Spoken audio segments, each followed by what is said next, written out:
Modi surname को लेकर अपनी सांसदी से हाथ धो बैठे राहुल गांधी की मुश्किलें बढ़ती हुई नजर आ रही हैं, क्योंकि सूरत के सेशंस बोर्ड ने उनकी सजा पर रोक लगाने वाली याचिका को खारिज कर दिया है। दरअसल मोदी सरनेम पर टिप्पणी करने की वजह से राहुल गांधी को 2 साल की सजा सुनाई गई थी, जिसके बाद उनकी संसद की सदस्यता चली गई थी।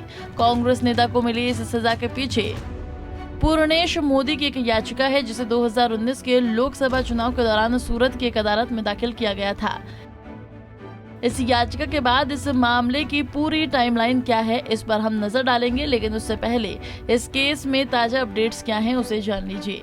केरल के वायनाड से सांसद रहे राहुल गांधी को मानहानि मामले में सूरत के सेशंस कोर्ट से राहत नहीं मिली है। अदालत ने राहुल गांधी की याचिका खारिज कर दी है। उन्होंने अपनी याचिका में सजा पर रोक लगाने की मांग की थी। इस पिटीशन के माध्यम से कांग्रेसियों का मानना था कि यदि कोर्ट उनकी सजा पर रियायत दे देती है तो आगे चलकर सांसदी की बहाली की मांग लोकसभा अध्यक्ष के सामने रखा जाएगा। फिलहाल राहुल को मोदी सरनेम से जुड़े इस मामले में छूट मिलती हुई नहीं दिख रही है। अब इस मामले से जुड़े कुछ टाइमलाइन पर भी एक नजर डाल लेते हैं, जिसको लेकर विपक्ष लगातार मोदी सरकार पर हमलावर है।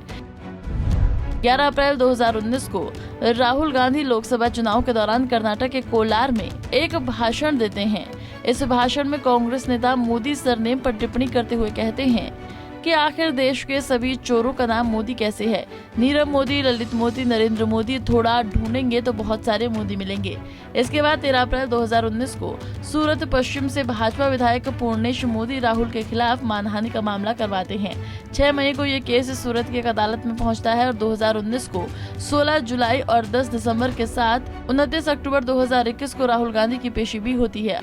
अंत में 23 मार्च 2023 को राहुल को दोषी करार देते हुए 2 साल की सजा सुनाई जाती है। इस मामले की पूरी टाइमलाइन में एक समय ऐसा भी आता है जब याचिकाकर्ता पूर्णेश राहुल से जुड़ी अपनी याचिका पर स्टे ले आते हैं। ये विचित्र घटना मार्च 2022 में घटी, जब राहुल के खिलाफ चल रहे मानहानि वाले इस मामले पर पूर्णेश मोदी गुजरात हाई कोर्ट से स्टे ले लेते हैं।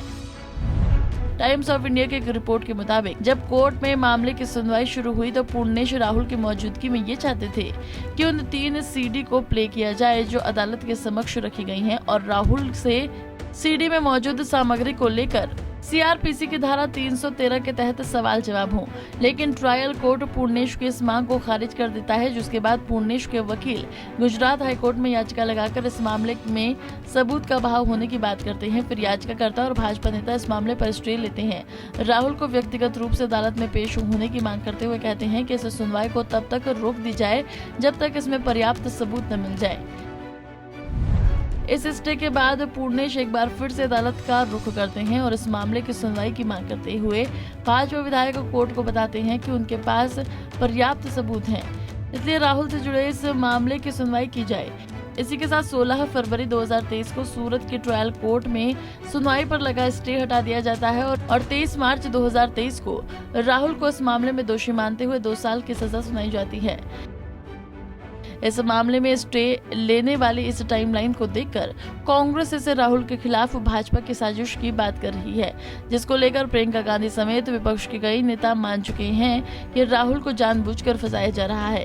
बहरहाल इस मामले में सूरत के सेशंस कोर्ट से भले ही राहुल को निराशा हाथ लगी हो, लेकिन अभी भी उनके पास इस मामले को लेकर बहुत सारे विकल्प मौजूद हैं। अब आगे देखना होगा कि कांग्रेस में रह रहे बड़े दिग्गज नेता इस केस से राहुल को कैसे बाहर निकाल पाते हैं। Bureau report, Punjab Kesari TV. हमसे जुड़े रहने के लिए हमारे YouTube चैनल को सब्सक्राइब करें और नई वीडियो की नोटिफिकेशन के लिए बेल आइकॉन को दबाएं।